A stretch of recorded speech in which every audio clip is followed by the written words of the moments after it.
안녕하세요. 김어준입니다. 국민의당이 문준용 씨 동료 제보라며 공개했던 녹취록이 안철수 전 대표의 사제지간이며 지난 20대 총선 전남 여수 갑의 예비후보였던 이유미 씨가 자신의 동생과 직접 녹음한 조작으로 밝혀졌습니다. 검찰은 물론 국민의당도 자체 조사를 한다니 조만간 결과가 나오겠습니다만 현재까지 내용만으로는 납득하지 않는 점이 있습니다. 제보 파일을 처음부터 음성 변조된 채 받은 게 아니라면 그 녹취에 이유미 씨 본인 목소리가 등장하는데 그게 누구인지 당에서 아무도 몰랐다는 건가요? 최소한 이유미 씨가 이 파일을 건넸다고 알려진 이준서 최고위원은 이유미 씨 자신이 녹음한 파일이라는 걸 알았어야 하는 거 아닌가요? 만약 처음부터 음성 변조가 된 파일만 받았다면 최소한 당사자가 실제 하는지 연락은 해봤어야 하는 거 아닌가요? 변조를 했던 하지 않았던 이 상황이 저는 납득이 가지 않습니다. 김어준 생각이었습니다.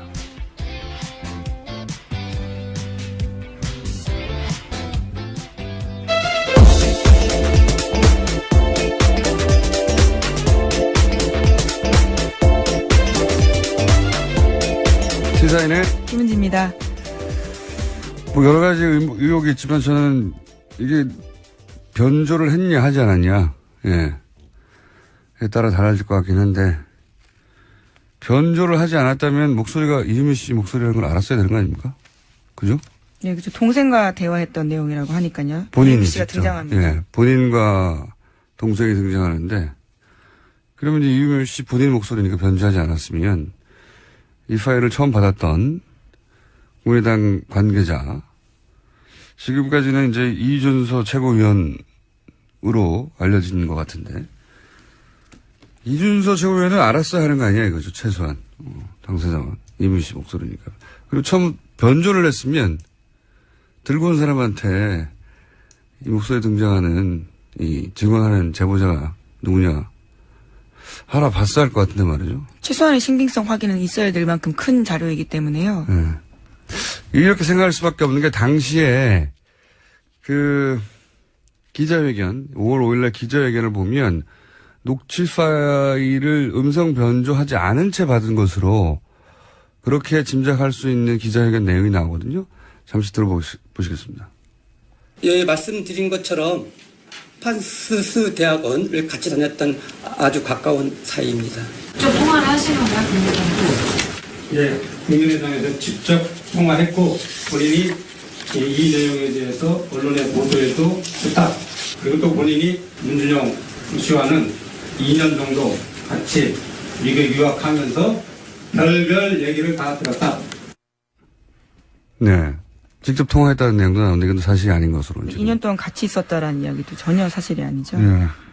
근데 이제 이 기자회견장에서 보면 파일을 편집해달라고, 예.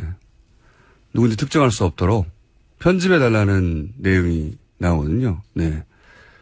그랬다는 얘기는 편집되기 전에, 변조되기 전에 파일을 받았다는 거니까, 그러니까 저는 자연스럽게, 아니, 그럼 거기에 그 당에서 예비 후보로 나갔던 이유미 씨 목소리가 직접 등장하는데, 그럼 이유미 씨하고 같은 라인 선상에 있었던 최소한 이준서 최고위원은 너 목소리네? 하고 알았어야 되는 거 아니냐는 거죠. 그러면 당연히 이미 씨 목소리가 나온다는 건 이미 씨가 직접 통화했거나 직접 얘기했다는 거니까 그럼 그 사람과 확인을 직접 해봤어야 되는 게 아니냐는 건데 저는 이 대목이 잘 이해가 안 가요. 다른 거 떠나서. 예. 관련 뉴스가 많죠?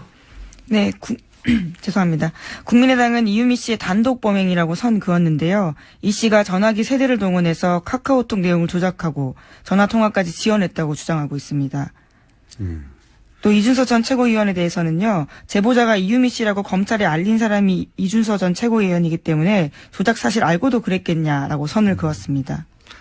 이유미 씨에게 다 떠넘겨서 그랬을 가능성은 왜 배제하나요? 예. 어쨌든 이유미 씨가 제보자였다는 사실을 이준서 씨 최고위원은 알았다는 거잖아요. 예, 전 최고위원은. 그러니까 이제 처음에 그 목소리도 변조되지 않은 채 왔다면 당연히 이유미 씨라는 걸 알았어야 하는 게 당연한 것이고, 확인이 뭐가 어렵습니까? 이유미 씨하고 통화를 했다는 사람이니까 직접 확인하면 될 텐데. 그런 확인이 없었다는 거란 말이죠. 그리고 이준서 최고위원은 자기는 몰랐다는 거고, 조작을. 네, 국민의당은 여전히 당내 누구의 지시도 없었고 당은 조작 사실 몰랐다라고 밝히고 있습니다. 알겠습니다. 자, 다음 뉴스는요. 관련 뉴스가 많아요. 네, 당시 공명선거 추진단장 맡았던 이용주 의원도 녹음 내용이 편집된 흔적은 없었고 대선 전국에서 조작을 한다는 건 상상할 수가 없었다. 이렇게 밝히고 있습니다. 대선 전국에서 조작을 한다는 건 상상할 수가 없었다. 대선 전국에서 가장 많은 조작이 일어나지 않나요? 제가 알기로는. 근데 이제, 이 내용, 조작 파일 내용, 그 다시 들여다봤어요. 그때는 이제 그 슥슥 지나갔던 내용이었는데 이제 다시 꼼꼼하게 제가 한번 당시 기자회견 전문도 보고 봤는데 일단 이유미 씨는 작년 20대 총선에 나갔을 뿐만 아니라 그때 전남 유일의 여성 후보였어요. 네, 예비 후보였죠. 네. 여성 예비 후보. 예. 그래서 나름 지역 언론의 주목을 받았습니다. 네. 그래서 지역 언론 인터뷰를 제가 쭉 뒤져보니까 이렇게 얘기를 했어요. 여수신문과 인터뷰였었는데 보니까 안철수 대표의 수족이라고 할 수 있는 금태섭 변호사가 이제 더민주당으로 갔기 때문에 이제 저 한 사람만 당내에 남아있다. 스스로 이렇게 표현했어요. 예. 물론 본인만 그렇게 생각할 수 있습니다. 본인만 그렇게 본인의 중요도를 생각할 수도 있는데 이분이 이제 카이스트 대학원에서 만나서 청춘 콘서트 때 전국 순회를 서포트를 했다는 거잖아요. 전국을 같이. 굉장히 큰 인기 있는 콘서트였죠, 그때. 사적 인연은 따지고 보면 지금 국민의당 당내에 있는 의원들 누구보다 더 길어요. 정치 나뉠 때부터 같이 만났으니까. 그리고 진심 캠프도 있었고 충성도가 높은 확실한 안철수 라인이다. 이것까지 말할 수 있는데 어쨌든 조작했다는 녹취 내용을 보면 당시 이런 내용이 나옵니다. 2008년 9월부터 파슨스를 같이 다녔던 동료라고 이제 표현이 되거든요. 물론 파슨스에 다닌 적이 없죠. 실제로는. 네, 그 남동생입니다. 네, 다닌 적도 없고 네. 문준용 씨와는 일면식도 없는 사람이 만든 녹취록이에요. 이게 그러니까. 그렇게 생각하고 당시 녹취된 내용을 보면 이상한 대목들이 있습니다. 제가 보기엔 여러 가지가. 예를 들어서 소속 기관이 생겼으니까 고용정보원을 의미하는 거예요. 이게 이제 남동생이 하는 멘트입니다. 파슨스를 다녔다고 하는. 소속 기관이 생겼으니까 이력서에는 한 줄 채웠고 그래서 한국에서 토플 학원 다니면서 놀러 다녔다. 그런데 별거 아닌 말 같아도 이력서에 토플 학원 다녔다고 쓰진 않아요. 제 말은 무슨 말이냐면 공개된 정보가 아니에요. 그렇죠? 그러니까 이게 이제 이거는 가깝다는 증거로 대화 중에 툭 던진 거거든요. 토플 학원에 다녔었어 그때. 이렇게 놀러 다녔어. 제가 궁금해서 취재를 좀 해봤습니다. 문준용 씨에게 확인을 해봤어요. 루트를 통해서. 실제 토플 학원을 다닌 적이 있느냐? 그리고 그 사실을 누가 아느냐? 실제 다닌 적은 있다고 해요. 그런데 당연히 가족과 아주 가까운 친구들밖에 모른다. 이력서 쓸 내용이지 않습니까? 게다가 고용정보원 다니면서 토플 학원을 다닌 게 아니라 그 전에 다닌 적이 있다는 거예요. 네. 토플 학원 다닌 건 어떻게 알았을까요? 그리고 뭐 파슨스 에세이도 보면 모든 디자인을 혼자 다 한 걸로 그렇게 썼다 이렇게 나오거든요. 별거 아닌 것 같은데 이건 좀 알아보니까 미술 관련 업종에서 유학을 갈 때 에세이를 쓸 때 종종 이렇게 과장하는 경우들이 있다고 해요. 별거 아닌 것 같은데. 그러니까 그런 분야 유학에 대해서 잘 아는 사람이 넣은 내용 같다고 제가 좀 알아보니까. 혼자만의 상상으로 막 하는 말이 아닌 거예요, 이게. 이분은 미술 유학을 한 적도 없고 문준용 씨가 일면식도 없고 파슨스 가본 적도 없는 사람인데 그런 정보들이 곳곳에 들어있어요, 보면. 그리고 이제 이런 얘기도 나옵니다. 시민수석 딸도 동갑인데 그런 식으로 해서 은행 꿀보직에 들어갔어. 뭐 이런 말이 나와요. 제가 주목한 이것 때문에 꼼꼼하게 들여다보기 시작했는데, 심현숙의 딸이 동갑이다. 뭐, 은행 꿀보직 들어갔다. 이건 좀 찾아보니까 문재인 대통령이 이제 노무현 정부 시절 청와대에 근무할 때 시민사회수석이 이강철 수석이에요. 전 수석. 이 이강철 전 수석 의미하는 것 같아요. 제가 보기에. 여러 가지 이유상. 그래서 문준영 씨를 이제 루트를 통해서 확인해 보니까 우선 시민수석이 이강철 시민수석을 의미하는지도 모르고 저는 제 생각입니다. 이강철 수석이라고 하는 것은. 좀 이따 그 이유를 설명드릴게요. 이강철 수석도 모르고 그 딸도 누군지 모르고 동갑인지도 모르고 은행원인지도 모르고 전혀 모르는 사이라는 거죠. 이강철 전 수석이 문재인 대통령이 자신 형님이라고 한다고 언론 인터뷰에 잠깐 언급한 적이 있습니다. 예전에. 자료를 찾다 보니까. 그리고 딸이 은행원이었다는 사실을 2009년에 본인이 35년 만에 내란 선동 혐의 무죄를 받는 판결을 받고 나서 언론과 짧게 인터뷰한 내용 중에 딸이 은행원이라는 거를 짧게 언급하고 지나가는 장면이 있어요. 그게 전부예요. 그러니까 이 조각조각을 한 거죠. 연결을 해서 이렇게 엮었다는 건 문재인 대통령과 이강철 수석의 사적인 관계도 알아야 되죠. 이강철 수석의 딸이 은행원이라는 것도 알아야 돼요. 이강철 수석 은행 딸이 문준용 씨하고 또래인 것도 알아야 돼요. 별거 아닌 것 같은데 아주 많은 사실을 알아야 말할 수 있는 건데 전문가의 냄새가 난다. 그 말을 하려고 길게 주시를 한 겁니다. 그러니까 문준용 씨 개인정보에 접근할 수도 있었고 위에 같은 정보도 채굴할 수 있고 그런 전문가가 기본 소스를 제공한 것으로 저는 보이고 그 토대 위에 소스를 기반으로 연기를 한 거죠. 그냥 막 상상해낸 게 아니에요. 이런 것들이 다.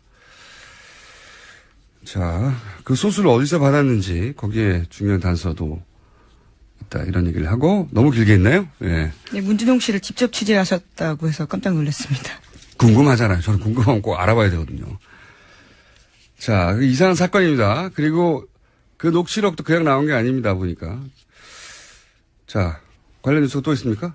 네, 검찰 이준서 전 최고위원 출국 금지 조치했습니다. 이 전 최고위원은 지금이라도 꾸며낸 일이라고 서러놓자라고 이유미 씨에게 이야기를 했다고 하는데요. 그러면서 이유미 씨가 먼저 그렇게 이야기를 했다고 하자 이준서 전 최고위원이 대선 끝나면 고소고발 모두 취하된다면서 은폐 시도했다는 의혹도 받고 있습니다. 그렇군요. 그렇다고 해도 이게 조작된 거를 알고 그랬다는 증거는 안 되는 거죠. 예. 어쨌든 그런 내용이 있었군요. 자, 다음은요. 네, 국민의당에서는 또 이 사실에 대해서 특검 제안하기도 했었습니다. 하지만 당내에서 거센 역풍 불었습니다. 김태일 국민의당 혁신위원장은 신뢰 위기를 넘어서서 존폐 위기 직면하고 있는데 아니한 대응이다라고 비판했습니다. 이 문제는 저희가 잠시 후 김관영 국민의당 당내 조사위죠. 단장을 직접 연결해서 이야기 들어보겠습니다. 다음은요. 네, 어제 박근혜 전 대통령 재판이 있었습니다. 검찰은 김성우 전 홍보수석의 진술조서를 공개했는데 눈에 띄는 부분이 있습니다. 지난해 10월에 최순실 씨 의혹이 쏟아지자 박근혜 전 대통령 주재로 대책회의가 열렸습니다. 이 자리에서 김성우 전 홍보수석은 박 전 대통령에게 비선 실세가 있었냐라고 물었고요. 박 전 대통령은 비참합니다라고 대답했다고 합니다. 비선 실세의 존재를 인정했다는 거네요. 예. 네. 게다가 또 박근혜 전 대통령이 개헌 발표한 적이 있습니다. 지난해 10월 24일이었는데요. 시정연설 때. 예. 예. 그때 김 전 수석은 모든 언론이 개헌을 쫓아가는 상황이 돼서 신의 한 수였다라는 자축했다고 진술했습니다. 신의 한 수가 될 뻔도 했죠. 사실. 이 시정연설 때 개헌을 던지고 그러면서 언론에서 이제 반나절 정도 난리가 났는데 그날 저녁 JTBC 보도가 있었죠. 네, 태블릿 PC 보도가 있었습니다. 그 태블릿 PC 보도가 없었다면 최순실 게이트는 이어졌겠지만 탄핵까지 이어지기는 힘들었을 거라고. 예, 굉장히 중요한 보도였죠. 자, 다음 수는요. 최근 국정원개혁발전위원회가 첫 회의 열었습니다. 이 자리에서 적폐청산 TF가 조사할 대상 논의됐는데요. 국정원 댓글 사건을 비롯해서 보수단체 자금 지원 같은 12가지 사안을 조사하기로 결정했습니다. 특히 눈에 띄는 게 최순실 씨와 우병우 전 민정수석 관련된 의혹도 조사하겠다라는 겁니다. 조사해야 되겠죠. 예, 걱정되는 것은 이 위원회가 조사하는 내용을 아마 국정원이 먼저 알았을 것이고 먼저 알 것이고, 조사된 내용은 누구보다 빨리 알아낼 것이고, 그러니까 국정원을 상대하는 것이라, 예, 이 위원회가 이런 일을 하긴 해야 할 텐데, 걱정이 되긴 합니다. 자, 다음 뉴스는요? 문재인 대통령이 어제 법무부 장관으로 박상기 연세대 법학전문대학원 교수를 지명했습니다. 비검찰 출신 법학자입니다. 네. 그런 일은 없어야 되겠지만, 혹여라도 이분도 낙마한다면 또 비검찰 출신이 올 것 같죠? 그런 의지는 확고한 것 같습니다. 네. 자, 다음 뉴스는요? 여야 의원 40명이 최순실 씨의 재산 몰수를 위한 특별법 제정 모임 만들었습니다. 올 연말 통과를 목표로 이번 주부터 발의 서명 작업 들어갑니다. 법안에는 부당재산 소급 환수와 압수수색 권한을 가진 위원회 설치 등이 포함되어 있습니다. 여야 40여 명이면 여기서 야당 의원은 누구입니까? 네, 야당 의원들 다양하게 있는데요. 바른정당, 자유한국당, 정의당, 국민의당 모두 들어가 있습니다. 당연히 다른 정당은 이해가 가는데 보수정당에서는 누가 포함됐죠? 김성태 의원은 제가 알고 있고. 네, 자유한국당에서는 유일하게 김성태 의원이 들어가 있고요. 바른정당에서는 이해운 대표와 하태경 의원이 들어가 있습니다. 3분의 2가 저희 고조이고 한 사람은 저희 단골이군요. 예. 뉴스 공장에 나오셔야 됩니다. 자, 뉴스 끝입니까? 오늘? 네, 자유한국당 뺀 여야 3당이 추경심사 착수에 공감대가 형성되면서 대치였던 전국이 좀 물꼬가 트일 것으로 보입니다.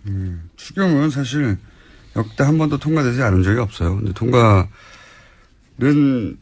될 것이 분명한데 이제 그 과정에서 굉장히 애를 먹고 있는 거죠. 예.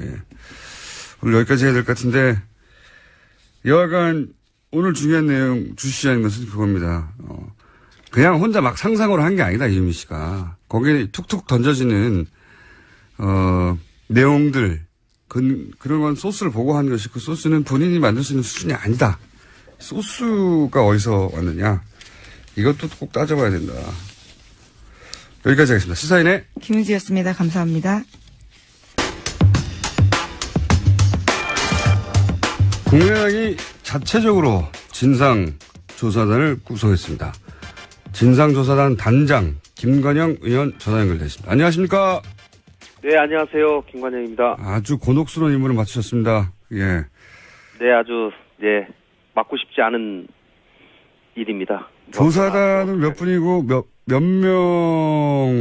어떤 분들로, 몇 명으로 구성됐습니까? 네, 일단은, 3명으로 구성이 되어 있고요. 예. 저희 당에, 참여하고 있는 변호사들, 예. 위주로 구성을 했습니다. 그렇군요. 법조인으로, 당연히. 네네. 검찰 조사 별도로 공당인 만큼 당내 조사단 꾸리신 걸로 아는데, 이제 막 꾸려졌으니까, 진도는 많이 나가지 않았겠지만, 혹시 현재 파악한 것 중에 어제 박수원 위원장 발표와 달라진 점이 있습니까, 혹시? 위원장님이요? 네, 위원장님이 이제 기자회견 하면서 시작됐지 않습니까? 지금 그 사이에 달라진 게 있냐 이거죠, 혹시라도. 달라졌다기보다는요, 저희가 어쨌든 이제 사건을 전체적으로 파악을 하고 진상을 정확하게 규명해야 되기 때문에 중간중간에 뭐가 나왔다 얘기하는 것은 적절하지 않은 것 같고요. 그렇군요. 예, 전체적으로 모든 분들의 진술과 또 증거를 가지고 얘기를 해야지 국민들이 믿을 수 있기 때문에 증거를 수집하는데 심혈을 기울이고 있습니다. 전체적으로 파악 중이신 거란 취지인데, 이건 어떻습니까, 그러면? 이유미 씨 단독 범행으로 발표됐는데, 이유미 씨는 이제 지시받은 거라고, 아마도 이준서 최고위원을 의미하는 것 같은데, 이 관련해서 사실관계가 혹시 추가적으로 밝혀진 건 없나요? 네, 아직은 없고요. 네. 이제, 당에서 공식적인 입장으로, 단독 범행이다 이렇게 발표한 것은 없습니다. 다만, 이 당시에 언론 보도에 책임을 맡고 이 문준용 씨 취업 특혜 의혹을 전체적으로 취급하고 있었던 공명선거 추진단이라고 있습니다. 네네. 거기에 단장을 맡고 있던 이용주 의원께서 네. 본인이 이제 아마 이유미 씨가 26일 날 검찰 소환을 앞두고 24일 날 처음으로 연락이 와서 아마 만난 모양입니다. 예. 내가 이 검찰 소환을 받았는데 이거 어떻게 해야 되냐. 근데 사실은 이게 조작이다. 이제 이렇게 얘기하니까 이용주 의원도 깜짝 놀래가지고 뭐 진상을 파악해보고 뭐 관련된 당시에 언론 보도에 참여하신 분들 몇 명 만나서 당시 상황을 쭉 들어보고 이렇게 했는데 이제 이용주 의원 본인의 판단으로는 아마 이유미 당원의 개인적인 조작극이다라고 이렇게 판단을 하는 것 같은데요. 어쨌든지 또 이유미 씨는 그게 다른 분들하고 연결이 돼 있다 이렇게 또 주장을 하고 있지 않습니까? 네. 그렇기 때문에 저희 입장에서는 모든 가능성을 열어두고 조사를 하고 있다는 말씀을 드리겠습니다. 그러니까 이제 이게 단독으로 했다라고 하는 언론 보도는 사실은 이용주 의원의 개인적인 생각이고 지금 당 차원 조사단은 가능성을 다 열어놓고 조사하는 중이다. 이런. 네, 그렇습니다. 예. 그렇군요. 단장님, 의원님 개인적으로는 이게 단독으로 했다는 게 혹시 납득이 가십니까? 뭐 지금 상황에서는요 모든 가능성을 열어두고 보고 있고요. 이제 이준서 의원하고 어떤 대화가 오갔는지를 좀 면밀하게 조사를 하는 것이 가장 관건인 것 같습니다. 그런데 지금 가장 큰 벽은 이유미 씨가 지금 검찰에 구속이 돼가지고 지금 수사를 받고 있지 않습니까? 면담하실 수. 예. 그래서 검찰 수사가 어느 정도 좀 마무리가 돼야지 저희가 면담이 가능할 것 같아요. 그래서 그 전까지는 그 다른 분, 특히 이준서 씨와 그 주변 인물들 이런 사람들에 대한 면담 조사 이런 것들을 중점적으로 하고 결국은 이유미 씨를 저희가 직접 만나서 얘기를 들어봐야지 그것이 전체적으로 퍼즐이 맞춰질 수 있지 않을까 싶습니다. 다만 이제 한편으로는 어떻게 이런 일을 그 양반 혼자 할 수 있겠느냐 이제 이런 생각을 충분히 국민들이 또 할 수도 있고 또 이유미 씨가 또 그런 내용을 얘기를 했기 때문에 더더욱 그렇게 생각을 할 수 있을 거라고 또 생각을 하기 때문에 그런 부분도 가능성을 열어놓고요. 한편으로는 제가 이용주 의원하고 어제 뭐 잠시 한번 만났습니다마는 이용주 의원 얘기도 나름 그분이 부장검사 출신이기 때문에 상당한 근거를 가지고 얘기를 하고 있습니다. 그래서 모든 가능성을 열어놓고 조사하고 있다는 말씀을 드리겠습니다. 물론 이용주 의원도 이제 검사 출신으로 본인 관점에서 이 사건의 얼개를 파악을 했겠죠. 근데 여전히 이제 그걸 다 혼자 했단 말이냐 하는 부분에 대해서는 많은 분들이 이제 의문을 가지고 있는데, 이건 어떻습니까? 이제 단장으로서 제가 의견 몇 가지 여쭤보겠는데, 국민의당에서는 5월 5일 이 관련 이제 기자회견을 하면서 당시 어떤 얘기가 나왔냐면, 언론들이 인터뷰를 하게 해달라 제보 당사자와 이런 요구가 있자 서면 인터뷰가 진행되는 걸로 예정돼 있었습니다. 5월 5일 날. 그래서 하루 만에 취소가 돼요. 제가 그때 좀 의아했던 것이 당에서 그 제보를 사실로 믿는데 당사자가 노출되는 것도 아니고 서면 인터뷰인데 왜 당에서 취소할까? 제가 의아해서 기억이 나는데 혹시 당시 왜 취소했는지 아십니까? 저는 뭐 당시는 몰랐고요. 제가 이제 어제 나름 그 부분에 대해서 제가 어제 파악한 바로는 당시에 언론 보도를 하기에는 적절하지 않다. 이 증거를 가지고 온 증거가 다소 조악한 면이 있고 가장 중요한 것은 그 파슨스 스쿨의 동료라고 한 사람, 그 사람에 대한 인적 사항이 파악이 돼야지 기자들이 그 사람한테 직접 정확하게 사실관계를 물어볼 수 있기 때문에 그 부분을 저희 검증팀에서도 요구를 한 것으로 알고 있습니다. 그랬더니 이제 소위 지금은 이제 이유미 씨로 밝혀졌죠. 이유미 씨가 그 사람이 파슨스쿨을 졸업하고 현재 대기업에 지금 취업 중인데 엄청나게 어려운 결단을 해서 이렇게 증언을 해줬는데 그 양반한테 직접 기자들이 전화를 하기 시작하면 그 사람은 더 이상 그 회사를 다닐 수가 없다. 그러니 그분을 설득을 해서 내가 이메일 주소를 받아오겠다. 그러니 이메일 주소를 받아오면 거기로 기자들이 서면으로 질문을 해라. 이렇게 얘기를 했고 결국은 이메일 주소를 받아왔어요. 그래서 이제 검증팀에서도 이 정도면 믿을 수 있겠다라고 해서 발표를 한 것으로 이렇게 이해를 합니다. 다만 이제 기자들이 건네받은 이메일 주소로 이 인터뷰를 실제로 몇 명이 아마 보냈다고 합니다. 보냈는데 뭐 그게 이제 퇴신이 안 오니까 그건 이미 발표된 뒤죠. 발표된 뒤에 나오니까 기자들이 왜 이메일 인터뷰를 한다고 하더니 내가 인터뷰를 보냈는데 답이 안 오냐. 이렇게 얘기를 하니까 또 그쪽에서는 이게 언론 보도가 나간 다음에 자기가 생각했던 것보다 너무 파장이 커서 내가 생각했던 것보다 너무 소위 좀 두렵다. 나 더 이상 언론들과 접촉하지 않겠다. 이렇게 그 당사자가 얘기를 하고 있다. 이렇게 얘기를 했다는 거예요. 그렇기 때문에 당시 그런 정황들을 전체적으로 보면 그럴 수도 있겠다라고 이제 생각을 한 거죠. 당신은 그런 해명을 그냥 받아들였다. 네. 네, 그렇습니다. 목소리를 공개했는데 그냥 목소리도 아닌 얼굴도 아닌 이메일만으로도 인터뷰를 하는 게 부담스럽다고 해서 그럴 수도 있겠다 해서 취소됐다 이거죠. 예. 저는 뭐 그렇게 일단은 제가 들었습니다. 한 가지만 더 여쭤보자면 거기 당시 또 기자회견장의 상황에서 어떤 말이 나왔냐면 김성호 당시 공명선거 추진단 부단장은 제보자가 음성을 편집해서 목소리가 특정되지 않게 해달라는 부탁이 있었다. 이런 얘기를 했습니다. 그렇다는 얘기는 제보받을 당시에는 목소리가 변조되지 않았다는 거거든요. 그러면 당내에서 그 목소리가 이유미 씨 목소리라는 걸 누군가는 알았어야 하는 거 아닌가요? 혹은 최소한 그걸 받았다고 하는 이준서 최고위원은 이거 이유미 씨가 직접 녹음한 거네? 이걸 알았어야 되는 거 아닌가요?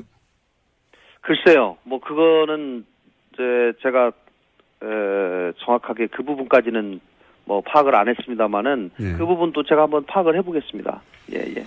어쨌든지 간에 뭐 지금 되돌아보면 검증에 상당히 문제가 있었지 않냐라는 이제 문제가 제기될 수 있는데요. 또 당시에는 그 부분이 너무 핫한 그런 이슈였기 때문에 정말 어려운 뭐 시도를 통해서 그런 획득하기 힘든 그런 것들을 획득해 왔다라는 또 그런 생각들을 좀 한 것 같습니다. 예. 알겠습니다. 당신은 어렵게 정보를 얻었는데 또 괜히 당사자하고 어렵게 관계를 맺어가지고 확인한다고 하다가 그 정보까지 날아갈까봐 그런 거지. 이제 또 그분을 뭐 보호해야 된다라는 그런 얘기들을 자꾸 하니까 소위 이제 이유미 씨가 한 거죠. 이유미 씨가 그분의 신분이 노출되는 거에 대해서 상당히 꺼리고 있다라고 얘기를 하니까 뭐 당시에는 또 5월달 초에는 이미 문재인 후보가 상당히 뭐 거의 확정적으로 돼 있는 상황이기 때문에 뭐 이런 상황에서 이런 용기 있는 것을 할 경우에는 충분히 그렇게 생각할 수도 있겠다. 그렇게 생각을 한 것 같아요. 알겠습니다. 국민의당 차원에서 기본적인 검증을 안 했다. 뭐 이런 비판을 앞으로 계속 받을 수밖에 없는데 그거는 당연히 이제 단의 조사 끝나고 나면 책임 소재가 어디인지도 밝혀지겠죠. 특검 얘기만 여쭤보고 끝내겠습니다. 네네. 당에서 처음에 박지원 전 대표랑 김성철 원내대표랑 특검 얘기 꺼냈다가 이제 당내에서도 반발이 심했다고요? 네. 특히 지금 저희 당의 혁신위원회가 구성이 돼서 일을 하고 있습니다.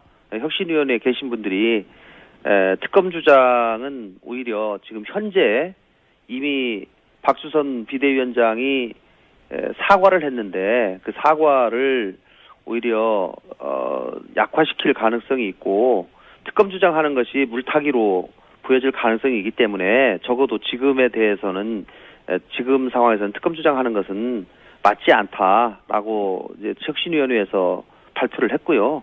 또 이제 의원님들은 뭐 여러 가지 생각들이 서로 나뉘는 것 같습니다.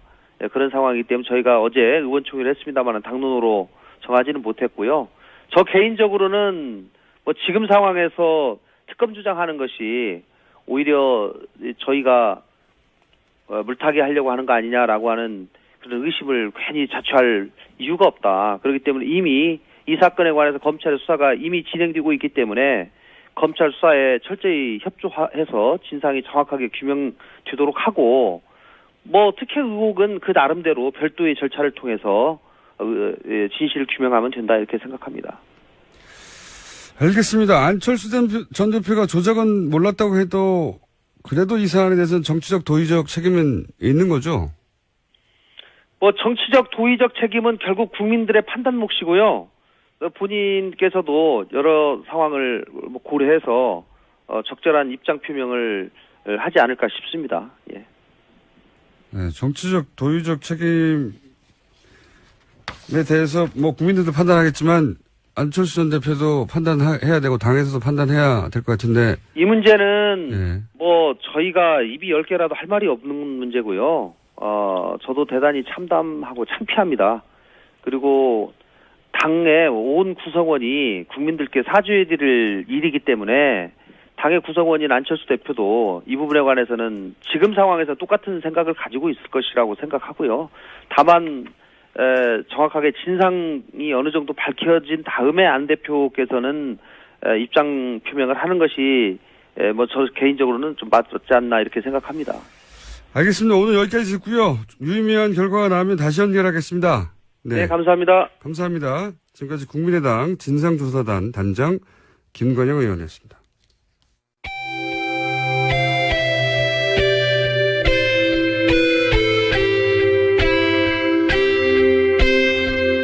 항상 나라를 생각합니다. 이혜훈의 나라 걱정. 자, 나라 걱정. 이제 나라 걱정을 하다가 드디어 원내정당의 당대표가 되었습니다. 축하 다시 한번 드립니다. 아, 네. 감사합니다. 근데 축하받을 지금 상황이 아닌 것 같아요. 기억하기로 제가 올 초였어요. 올 초여서 올 초 1월이었던 것 같기도 하고 2월 초였던 것 같기도 하고 하여튼 1월 2월입니다. 그때 대표님한테 이제 대표님하고 네. 대표님한테 바른정당 당대표가 곧 되실 거라고. 어머. 예. 예. 아, 그런 얘기를 하셨던 건 기억이 나네요. 제가 시점은 기억이 잘 안 나지만. 그쵸. 예. 그랬더니, 어림도 없다고. 본인은 안 할 거라고 그러셨잖아요. 참 사람이, 한치 앞을 모르네요. 저는 알았습니다. 네. 네, 존중하겠습니다.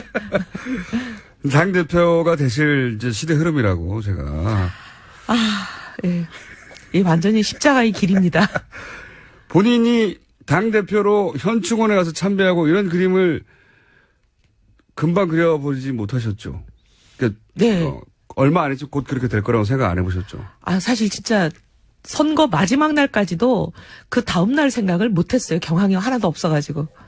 이 모든 게 뉴스공장의 한 30% 이상에서 한 50%까지 인정. 인정? 네. 아 근데 문재인 대통령하고도 전화 통화했다고 잠깐 단신으로 나왔던데. 네. 어제 전화를 주셨고요. 뭐 축하한다. 그다음에 이제 추경 청문회 이런 거에 대해서 이제 입장 설명하시고 좀 이제 야당이 도와달라 이런 말씀하셨는데 제가 좀 놀란 거는 추경에 대해서 이제 세세한 항목을 설명하시는데 우리 이 대표께서 평소에 주장했던 이런 게 들어있다.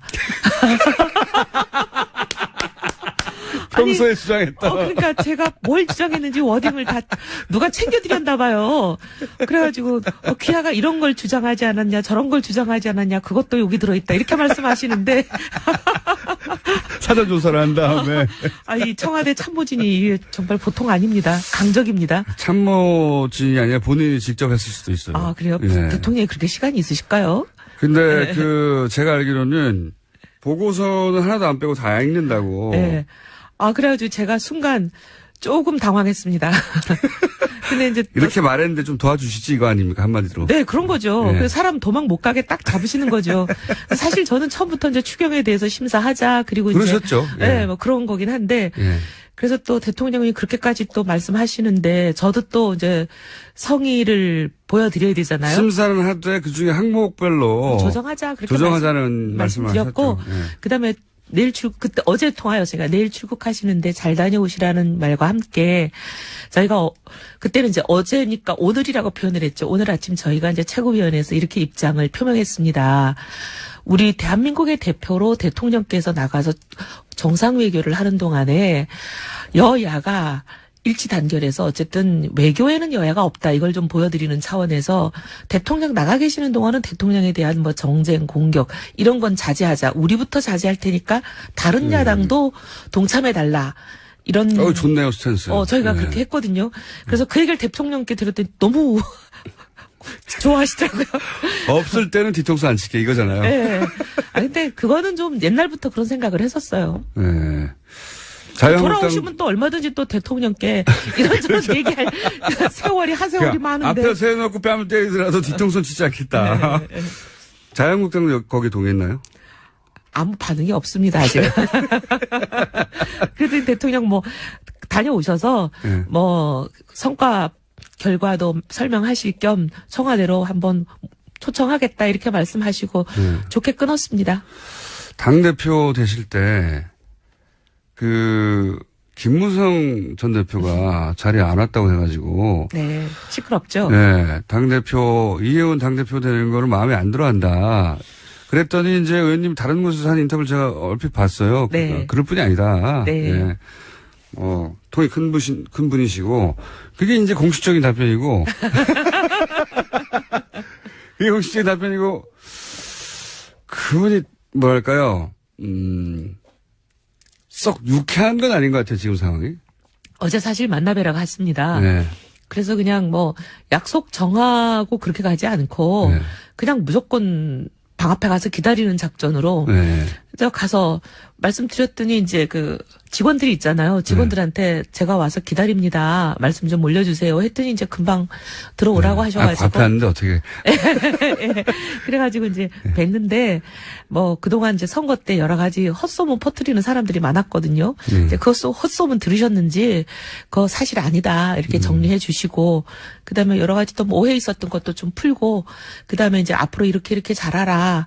뭐 얘기도 해주시고 그래서 제가 또 경륜도 있으시고 워낙 또 뭐 중진 어른이시고 한국 정치는 손바닥 보듯이 알고 계시니까 제가 자주 지혜를 구하러 오겠습니다 이렇게 말씀드리고 잘 끝났습니다. 서로 그냥 뭐랄까요, 오피셜한 얘기만 하셨고요. 다들 할 수밖에 없는 유승민 의원과는 그래서 통화하셨어요 그 다음에?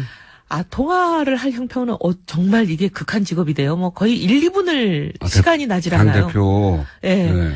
저 와주셔서 감사해요, 이번에. 예전에는 저희가 코너를 마련해드려서 감사해달라고 했는데. 네. 아니요. 당대표는 정말, 모시기 어렵다는 저도 생각합니다. 진짜 정신이 없더라고요. 예. 근데 그래서 전화는 못 했는데 어제 본회의가 있었습니다. 본회의장에서 잠깐 조우했어요. 그랬더니 뭐라. 뭐 잘해라. 뭐 이런 얘기만 하시던데요. 반가워하던가요?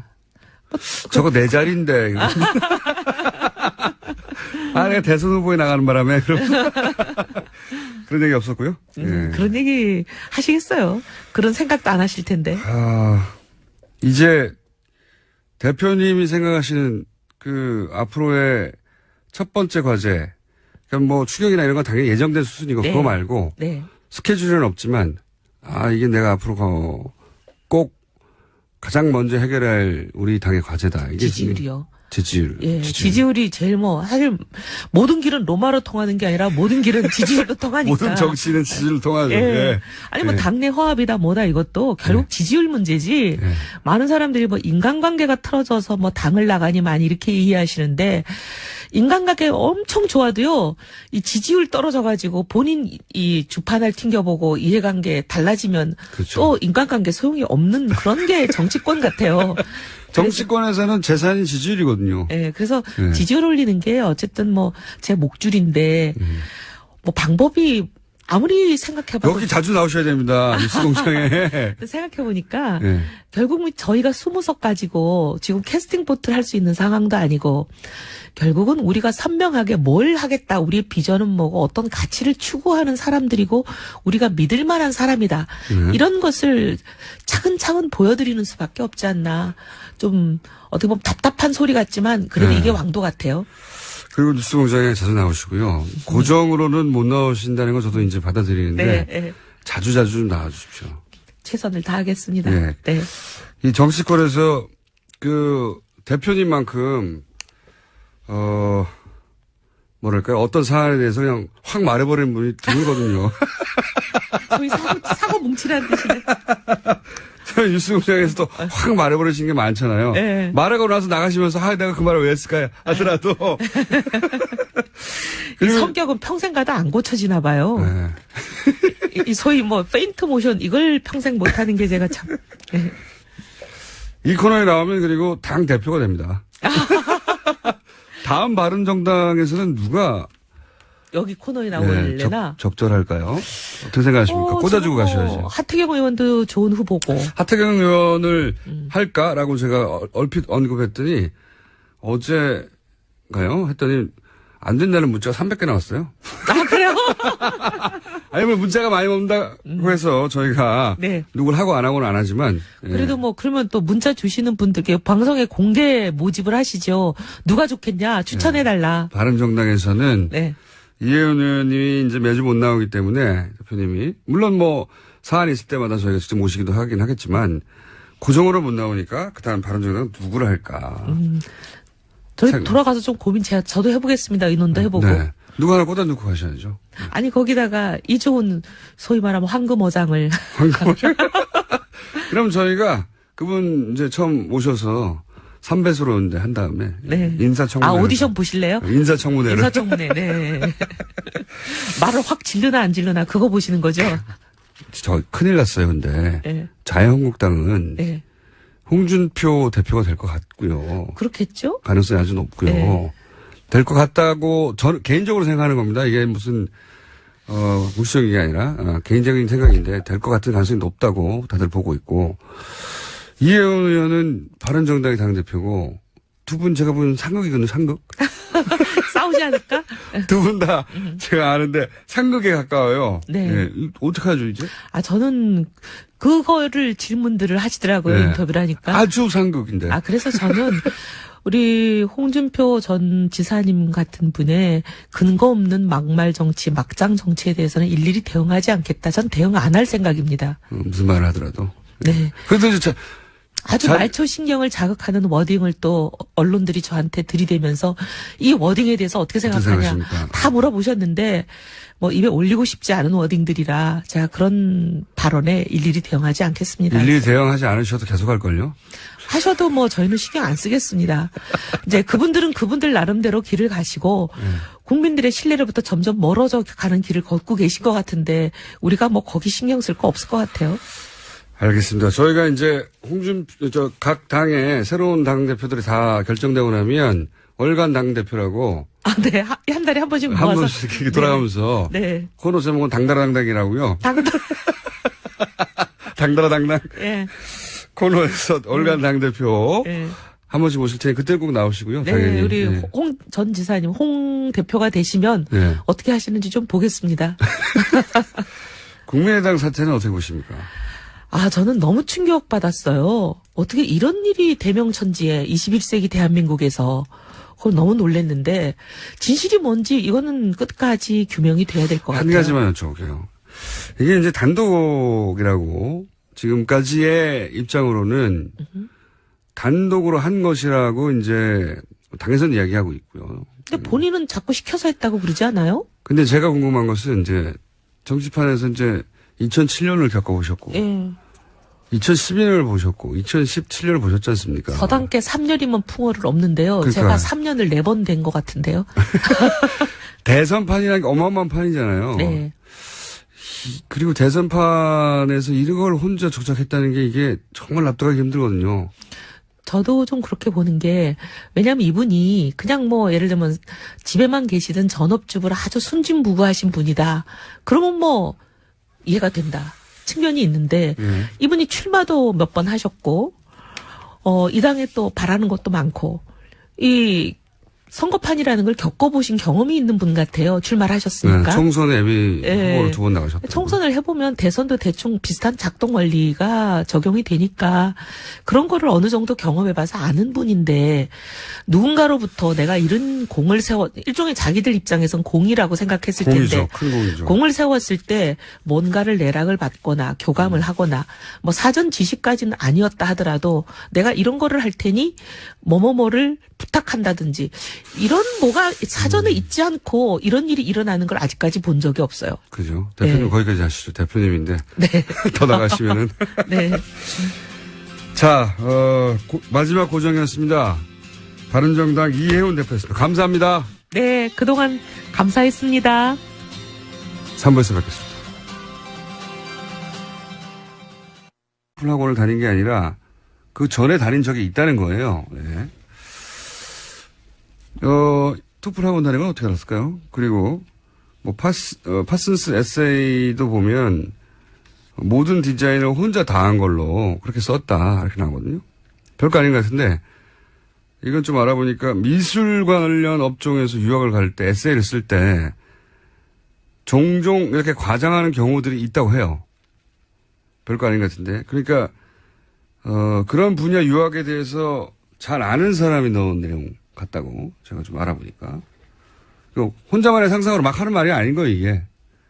이분은 미술 유학을 한 적도 없고 문준용 씨가 일면식도 없고 파슨스 가본 적도 없는 사람인데 그런 정보들이 곳곳에 들어있어요, 보면. 그리고 이제 이런 얘기도 나옵니다. 시민수석 딸도 동갑인데 그런 식으로 해서 은행 꿀보직에 들어갔어. 뭐 이런 말이 나와요. 제가 주목한 이것 때문에 꼼꼼하게 들여다보기 시작했는데, 시민수석의 딸이 동갑이다. 뭐, 은행 꿀보직 들어갔다. 이건 좀 찾아보니까 문재인 대통령이 이제 노무현 정부 시절 청와대에 근무할 때 시민사회수석이 이강철 수석이에요. 정수석. 이 이강철 전 수석을 의미하는 것 같아요. 제가 보기에. 여러 가지 이유상. 그래서 문준용 씨를 이제 루트를 통해서 확인해 보니까 우선 시민수석이 이강철 시민수석을 의미하는지도 모르고 저는 제 생각입니다. 이강철 수석이라고 하는 것은.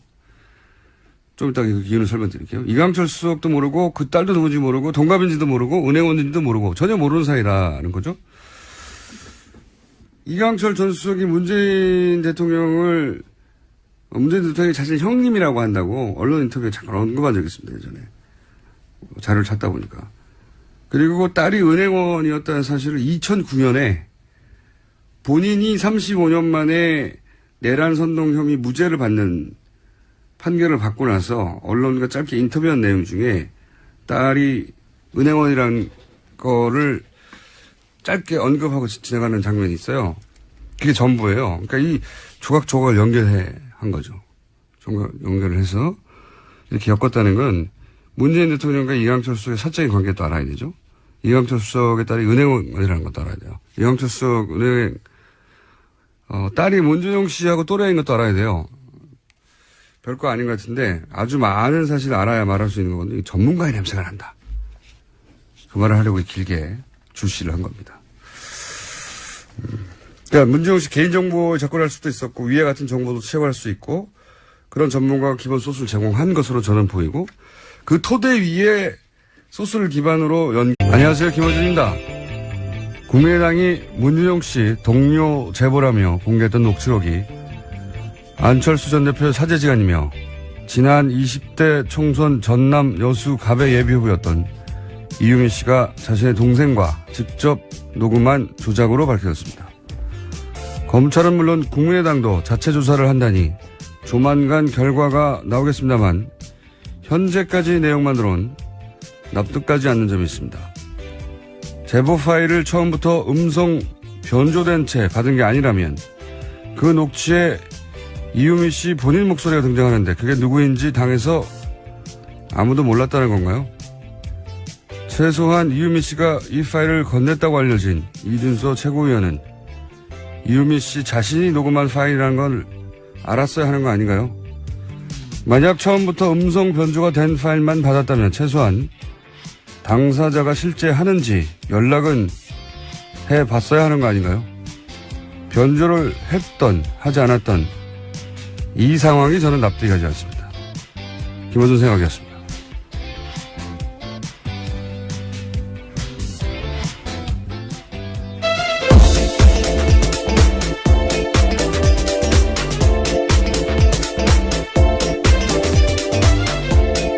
시사인의 김은지입니다. 뭐 여러 가지 의혹이 있지만 저는 이게 변조를 했냐 하지 않았냐 예. 에 따라 달라질 것 같긴 한데, 변조를 하지 않았다면 목소리가 이유미 씨 목소리라는 걸 알았어야 되는 거 아닙니까? 그죠?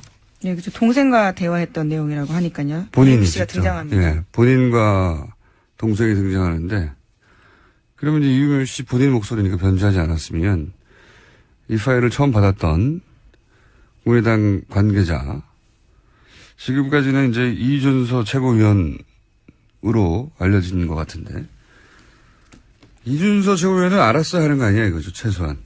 당사자는. 이유미 씨 목소리니까.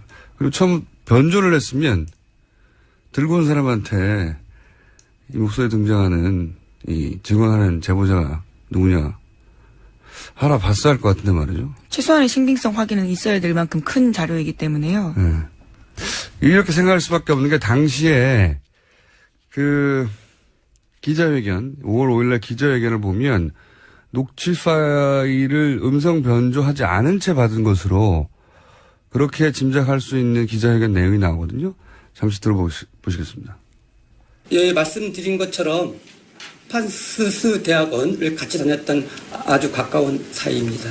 좀 통화를 하신 건가요, 국민의당도? 예, 국민의당에서 직접 통화했고 얘기를 한 거죠. 그냥 막 상상해낸 게 아니에요, 이런 것들이 다. 자, 그 소스를 어디서 받았는지 거기에 중요한 단서도 있다, 이런 얘기를 하고. 너무 길게 했나요? 예. 네, 문준용 씨를 직접 취재하셨다고 해서 깜짝 놀랐습니다. 궁금하잖아요. 저는 궁금하면 꼭 알아봐야 되거든요. 자, 그 이상한 사건입니다. 그리고 그 녹취록도 그냥 나온 게 아닙니다, 보니까. 자, 관련 뉴스가 또 있습니까? 네, 검찰 이준서 전 최고위원 출국 금지 조치했습니다. 이 전 최고위원은 지금이라도 꾸며낸 일이라고 서러놓자라고 이유미 씨에게 이야기를 했다고 하는데요. 그러면서 죄송합니다. 이유미 씨가 먼저 그렇게 이야기를 했다고 하자 이준서 전 최고위원이 대선 끝나면 고소고발 모두 취하된다면서 은폐 시도했다는 의혹도 받고 있습니다. 그렇군요. 그렇다고 해도 이게 조작된 거를 알고 그랬다는 증거는 안 되는 거죠. 예. 어쨌든 그런 내용이 있었군요. 자, 다음은요. 네, 국민의당에서는 또 이 사실에 대해서 특검 제안하기도 했었습니다. 하지만 당내에서 거센 역풍 불었습니다. 김태일 국민의당 혁신위원장은 신뢰 위기를 넘어서서 존폐 위기 직면하고 있는데 아니한 대응이다라고 비판했습니다. 이 문제는 저희가 잠시 후 김관영 국민의당 당내 조사리죠. 단장을 직접 연결해서 이야기 들어보겠습니다. 다음은요. 네, 어제 박근혜 전 대통령 재판이 있었습니다. 검찰은 김성우 전 홍보수석의 진술조서를 공개했는데 눈에 띄는 부분이 있습니다. 지난해 10월에 최순실 씨 의혹이 쏟아지자 박근혜 전 대통령 주재로 대책회의가 열렸습니다. 이 자리에서 김성우 전 홍보수석은 박 전 대통령에게 비선 실세가 있었냐라고 물었고요. 박 전 대통령은 비참합니다라고 대답했다고 합니다. 비선 실세의 존재를 인정했다는 거네요. 예. 네. 게다가 또 박근혜 전 대통령이 개헌 발표한 적이 있습니다. 지난해 10월 24일이었는데요. 시정연설 때. 예. 그때 김 전 수석은 모든 언론이 개헌을 쫓아가는 상황이 돼서 신의 한 수였다라는 자축했다고 진술했습니다. 신의 한 수가 될 뻔도 했죠, 사실. 이 시정연설 때 개헌을 던지고 그러면서 언론에서 이제 반나절 정도 난리가 났는데 그날 저녁 JTBC 보도가 있었죠. 네, 태블릿 PC 보도가 네, 있었습니다. 그 태블릿 PC 보도가 없었다면 최순실 게이트는 이어졌겠지만 탄핵까지 이어지기는 힘들었을 거라고. 예, 굉장히 중요한 보도였죠. 자, 다음 수는요. 최근 국정원개혁발전위원회가 첫 회의 열었습니다. 이 자리에서 적폐청산 TF가 조사할 대상 논의됐는데요. 국정원 댓글 사건을 비롯해서 보수단체 자금 지원 같은 12가지 사안을 조사하기로 결정했습니다. 특히 눈에 띄는 게 최순실 씨와 우병우 전 민정수석 관련된 의혹도 조사하겠다라는 겁니다. 조사해야 되겠죠. 본인이 이 내용에 대해서 언론의 보도에도 부탁, 그리고 또 본인이 문준용 씨와는 2년 정도 같이 미국 유학하면서 별별 얘기를 다 들었다. 네. 직접 통화했다는 내용도 나오는데 이건 사실이 아닌 것으로. 2년 동안 같이 있었다라는 이야기도 전혀 사실이 아니죠. 네. 근데 이제 이 기자회견장에서 보면 파일을 편집해달라고, 예. 누군지 특정할 수 없도록 편집해달라는 내용이 나오거든요. 네. 그랬다는 얘기는 편집되기 전에, 변조되기 전에 파일을 받았다는 거니까, 그러니까 저는 자연스럽게, 아니, 그럼 거기에 그 당에서 예비 후보로 나갔던 이유미 씨 목소리가 직접 등장하는데, 그럼 이유미 씨하고 같은 라인 선상에 있었던 최소한 이준서 최고위원은 너 목소리네? 하고 알았어야 되는 거 아니냐는 거죠. 그러면 당연히, 이유미 씨 목소리가 나온다는 건 이유미 씨가 직접 통화했거나 직접 얘기했다는 거니까, 그럼 그 사람과 확인을 직접 해봤어야 되는 게 아니냐는 건데, 저는 이 대목이 잘 이해가 안 가요. 다른 거 떠나서. 예. 관련 뉴스가 많죠? 네, 죄송합니다. 국민의당은 이유미 씨의 단독 범행이라고 선 그었는데요. 이 씨가 전화기 세대를 동원해서 카카오톡 내용을 조작하고 전화 통화까지 지원했다고 주장하고 있습니다. 또 이준서 전 최고위원에 대해서는요. 제보자가 이유미 씨라고 검찰에 알린 사람이 이준서 전 최고위원이기 때문에 조작 사실 알고도 그랬겠냐라고 선을 그었습니다. 이유미 씨에게 다 떠넘겨서 그랬을 가능성은 왜 배제하나요? 예. 어쨌든 이유미 씨가 제보자였다는 사실을 이준서 씨 최고위원은 알았다는 거잖아요. 예, 전 최고위원은. 그러니까 이제 처음에 그 목소리도 변조되지 않은 채 왔다면 당연히 이유미 씨라는 걸 알았어야 하는 게 당연한 것이고, 확인이 뭐가 어렵습니까? 이유미 씨하고 통화를 했다는 사람이니까 직접 확인하면 될 텐데.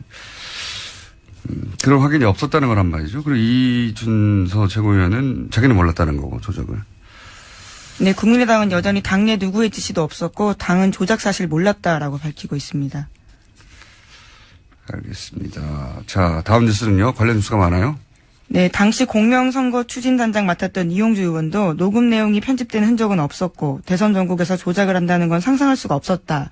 이렇게 밝히고 있습니다. 대선 전국에서 조작을 한다는 건 상상할 수가 없었다. 대선 전국에서 가장 많은 조작이 일어나지 않나요? 제가 알기로는. 근데 이제, 이 내용, 조작 파일 내용, 그 다시 들여다봤어요. 그때는 이제 그 슥슥 지나갔던 내용이었는데 이제 다시 꼼꼼하게 제가 한번 당시 기자회견 전문도 보고 봤는데, 일단 이유미 씨는 작년 20대 총선에 나갔을 뿐만 아니라 그때 전남 유일의 여성 후보였어요. 네, 예비 후보였죠. 네. 여성 예비 후보. 예. 그래서 나름 지역 언론의 주목을 받았습니다. 네. 그래서 지역 언론 인터뷰를 제가 쭉 뒤져보니까 이렇게 얘기를 했어요. 여수신문과의 인터뷰였었는데 보니까 안철수 대표의 수족이라고 할 수 있는 금태섭 변호사가 이제 더민주당으로 갔기 때문에 이제 저 한 사람만 당내에 남아있다. 스스로 이렇게 표현했어요. 예. 물론 본인만 그렇게 생각할 수 있습니다. 본인만 그렇게 본인의 중요도를 생각할 수도 있는데, 이분이 이제 카이스트 대학원에서 만나서 청춘 콘서트 때 전국 순회를 서포트를 했다는 거잖아요. 전국을 같이. 굉장히 큰 인기 있는 콘서트였죠, 그때. 사적 인연은 따지고 보면 지금 국민의당 당내에 있는 의원들 누구보다 더 길어요. 정치 나뉠 때부터 같이 만났으니까. 그리고 진심 캠프도 있었고, 충성도가 높은 확실한 안철수 라인이다. 여기까지 말할 수 있는데, 어쨌든 조작했다는 녹취 내용을 보면 당시 이런 내용이 나옵니다.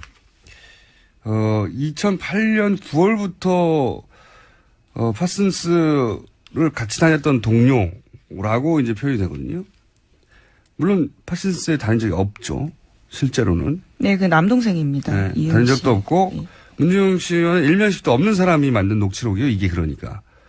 그렇게 생각하고 당시 녹취된 내용을 보면 이상한 대목들이 있습니다. 제가 보기엔 여러 가지가. 예를 들어서 소속 기관이 생겼으니까 고용정보원을 의미하는 거예요. 이게 이제 남동생이 하는 멘트입니다. 파슨스를 다녔다고 하는. 소속 기관이 생겼으니까 이력서에는 한 줄 채웠고, 그래서 한국에서 토플 학원 다니면서 놀러 다녔다. 그런데 별거 아닌 말 같아도 이력서에 토플 학원 다녔다고 쓰진 않아요. 제 말은 무슨 말이냐면 공개된 정보가 아니에요. 그렇죠? 그러니까 이게 이제 이거는 가깝다는 증거로 대화 중에 툭 던진 거거든요. 토플 학원에 다녔었어 그때. 이렇게 놀러 다녔어. 제가 궁금해서 취재를 좀 해봤습니다. 문준용 씨에게 확인을 해봤어요. 오늘 둘을 통해서. 실제 토플 학원을 다닌 적이 있느냐? 그리고 그 사실을 누가 아느냐? 실제 다닌 적은 있다고 해요. 근데 당연히 가족과 아주 가까운 친구들밖에 모른다. 이력서 쓸 내용이지 않습니까? 게다가 고용정보원 다니면서